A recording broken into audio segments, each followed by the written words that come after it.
আসসালামু আলাইকুম। আপুনিস কিচেনের পক্ষ থেকে সবাইকে জানাই সুস্বাগতম এবং অভিনন্দন। আশা করি আপনারা সবাই ভালো আছেন। আমিও আলহামদুলিল্লাহ ভালো আছি। আজকে একটা সবজি রান্না দেখাবো বলে চলে আসলাম। আজকের রান্না হলো ধুন্দুল দিয়ে আলুর সবজি।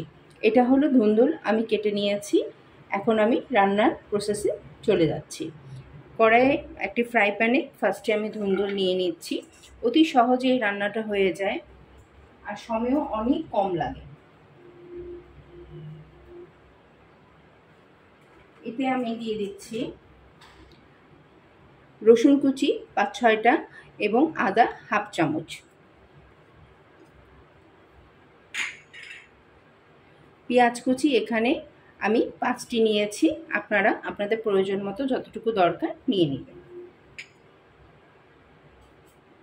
এখানে আছে পরিমাণ মতো লবণ, দালচিনি 2টা, ছোটো এলাচ 1টা, এখানে তেজপাতা নিয়েছি 1টি, ধনা গুঁড়া এবং সামান্য অতি সামান্য হলুদ।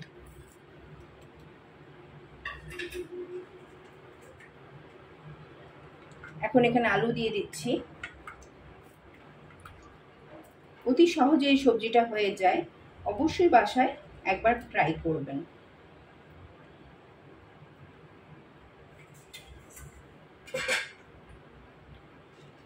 দিয়ে দিচ্ছি সামান্য তেল, এই 2 চামচের মতন দিলেই হবে। অল্প তেল দিয়ে দিচ্ছি। এখন সুন্দরভাবে এপাশ ওপাশ করে মাখিয়ে নিতে হবে। এই সবজিটা কিন্তু মাখার উপরেই হয়, মাখিয়ে নিলে কিন্তু সেই টেস্ট হয়। অবশ্যই ভালোভাবে এভাবে করে মাখিয়ে নেবেন, একটু আলতো হাতে করে মাখিয়ে নেবেন।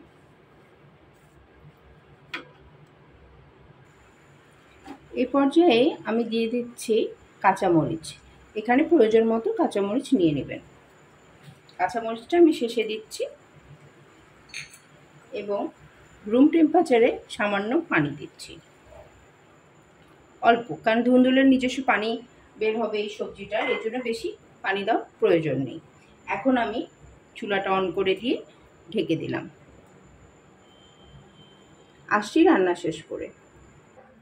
ভালোবাসার ভিউয়ার্সরা, রান্না শেষ করে ফিরে আসলাম।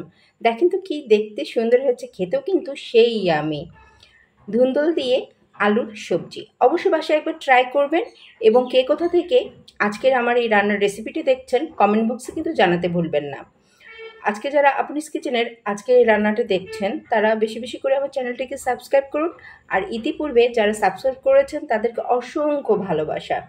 সাবস্ক্রাইব করে পাশে থাকা বেল আইকনটি অল বাটনে অবশ্যই ক্লিক করে দিবেন, যেন আমার নিত্য নতুন রান্নার নোটিফিকেশনগুলো যেন আপনাদের কাছে অতি সহজে যেন পৌঁছে যায়।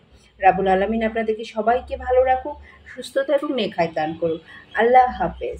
আসসালামু আলাইকুম।